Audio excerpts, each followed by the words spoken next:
Today I want to talk to you about something really important: stress and burnout. What these things are and how you can prevent them while you're doing the important work that you do to change the world. I'm Amber Melanie Smith, and I'm a nonprofit founder and speaker on social impact. I make these videos to help everyday folks who want to improve their communities and change the world do just that. I've been doing social impact work for over a decade now, and I can tell you that managing stress can be a challenge. I have definitely gotten to the brink of burnout in some cases. It's really hard to admit, but there have been some times where I've come pretty close to calling it quits or giving up, even though I love the work that I do with every fiber of my being. If you don't take steps to manage your stress while you're doing this important work, it can lead to burnout. So what is burnout? Burnout is emotional, mental, and physical exhaustion caused by excessive and prolonged stress. A lot of people facing burnout experience physical symptoms like losing their appetite or feeling tired all the time. This can often be combined with mental and emotional issues like anxiety or depression. In my personal experience, burnout feels like the complete inability to move a muscle, even to do things you fully know or believe are really important to do. Like any force in the world could just not compel you to do it. And all of this can be combined with feelings like you are letting people down, feelings of guilt, or you're letting down the cause that you care about. People in careers that involve helping others or fighting for positive social change are especially prone to burnout. Even people who work as volunteers or who are making an impact as philanthropists can be subject to fatigue and stress from these efforts. I've heard stories of burnout from other changemakers I so love and admire, and it really breaks my heart to know that people who are just out there trying to make a difference are suffering from these things. So I wanted to make a video that highlights some of the things that I do for myself as a changemaker to manage my stress and prevent burnout, in the hopes that it can help others who are trying to do the same thing. It's important to remember that burnout is more than just stress. I used to think that burnout was just this inevitable phase I was going to hit and that it was just a matter of time. But I recently found this great article called Burnout and the Brain by Alexandra Michel. This article explains really well how burnout is not just caused by stress or prolonged stress, that specifically it's caused by stress and a lack of adequate resources to support you and the work that you're doing. This concept actually brought me a lot of hope because it meant that maybe I could create an environment and support system around me that could help me manage the stress and prevent burnout. To do this, I started doing a series of things regularly to protect myself from burnout and keep myself energized so that I can be the best leader for social change I can possibly be, while also being kind to myself. So here are 11 things I do to manage stress and avoid burnout as a changemaker. Number 1, setting boundaries. For the past year or so, I've maintained a policy of not responding to work-related emails or phone calls on evenings or weekends, with rare exception. I do allow myself to check a little bit if I'm super excited about something I'm working on. But the key is knowing that I've given myself permission to not work on these things during off hours. And with a little bit of work, the people around me have learned to accept and respect these boundaries too. Now, I have an amazing team, and I know that this doesn't work for everybody. If you're in a situation where people around you are not respecting these boundaries, try having a frank conversation with them about how you're feeling. You can also make a mutual commitment to respect their boundaries in this work too. Opening up about it might help you identify friends or allies who can help you prevent burnout in ways you didn't expect. Number 2, mandatory rest days. As part of setting boundaries, for the past year or so, I have declared at least one mandatory rest day for myself per week.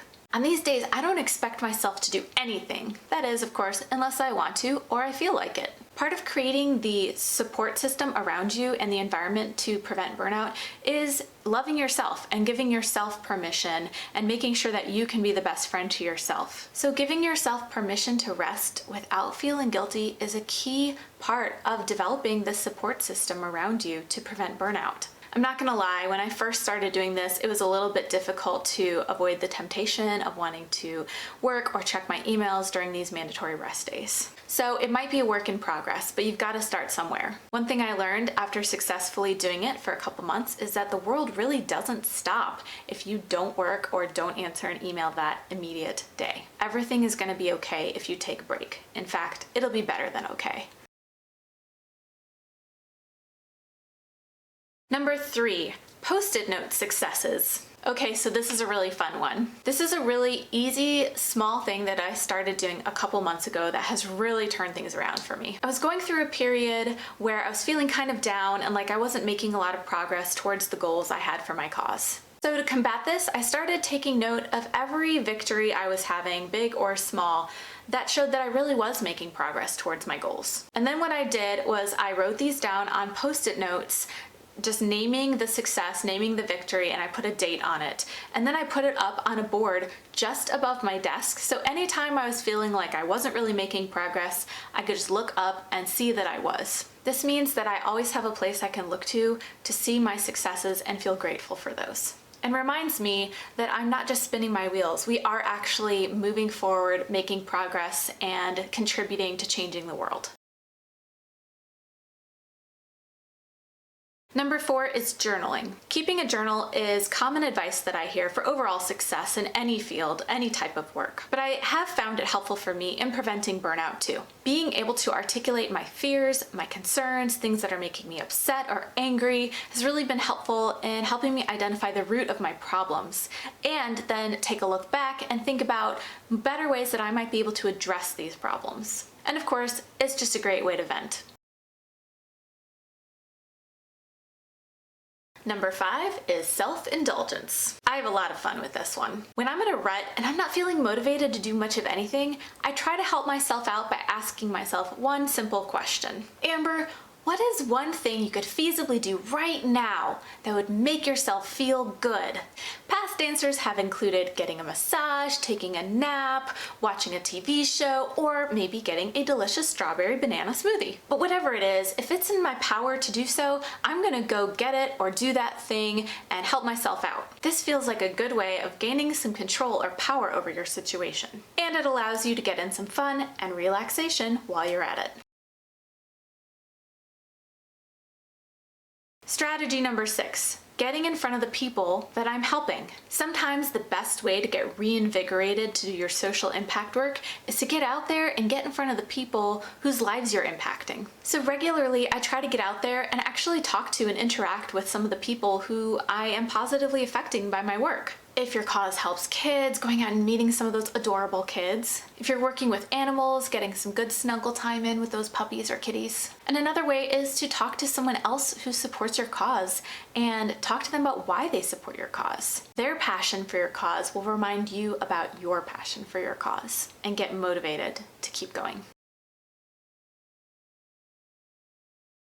Number 7 is choosing a fun work task to do. Obviously, different people have different interpretations and definitions of what a fun work task is. So you just need to ask yourself, what are some of the activities that you're doing in your social impact work that you find the most fun? Most of us love and are passionate about the work we're doing to make an impact. That's why we're there. But I'll be the first to admit that not every single task I've got to do for my cause is the most exciting or fun. So I make sure that I regularly allow myself to take part in at least one of the more fun or creative aspects of the work that I do. One of the things that most surprised me and a lot of other people I know about social change work is the amount of paperwork and sometimes the bureaucracy involved in this work.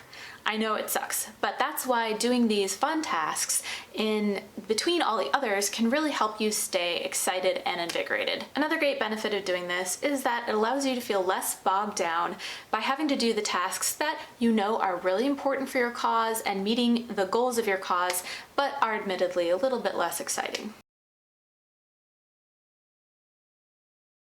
Number 8 is not something I've heard a lot of other people talk about, but I found it to be really helpful for me, and in this world in which it's very hard to be vulnerable and share our feelings, I think it's really, really critical to be able to do this. So number 8 is creating a culture of openness and vulnerability with the people around you, especially on your team doing the social impact work with you. So if your social impact work involves working with other people, whether that's volunteers or board members or other staff, then talking openly about stress and burnout can really help you. I find that showing my team members that it's okay to openly talk about these things helps me feel less isolated and alone too, which then of course helps contribute to that environment of support and feeling like you have the resources and supportive other people on your team to be able to withstand stress. And of course, it helps those other people manage their stress and burnout by knowing they can count on you to have an open and honest conversation about what they're feeling.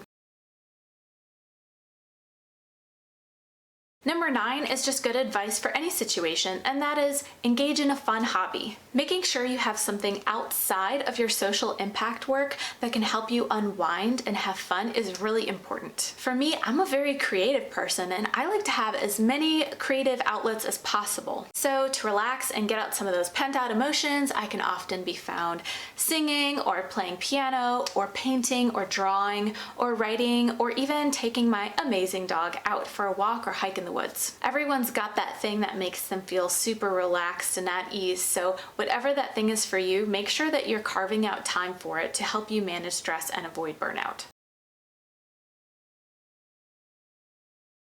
Number 10, unplugging. This is another piece of advice that you hear often, but I've definitely found it to be helpful for me. Getting off social media, turning off the TV, and getting out of the house, ideally in nature, ideally with a super cute dog, is scientifically proven to reduce stress. It's easy to get distracted or stressed out by or find yourself mindlessly scrolling on your phone. And when you do, you're in a position to go use your time more intentionally by getting out of the house and finding a way to relax and unwind. These things help you refuel a lot more quickly, so you can bounce back and get back to the work that's so important to you.